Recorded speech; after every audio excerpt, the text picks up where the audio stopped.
ఏవండి, ఒకసారి మరిది గారు ఏం చేస్తున్నారో చూసేసిరండి. చూసి ఇప్పుడు ఏం చేయాలి? అతను ఏదో కొంచెం బాధలో ఉన్నాడు కదండి, మనమే కనిపెట్టుకొని ఉండాలి కదా. సరేలే.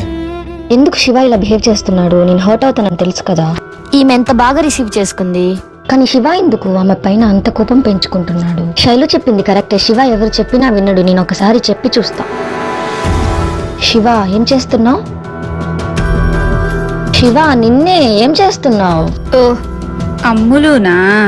నీ గురించి ఆలోచిస్తా ఉన్నా. నేను నీకు అంత దగ్గరగా వస్తే నీకు ఎలా అనిపించింది?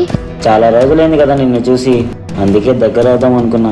అబ్బా, ప్రేమ పౌరాలు. ఇంతకీ మీ వదిన పైన ఎందుకు అంత కోప్పడుతున్నావు? దయచేసి తన గురించి మాట్లాడకు.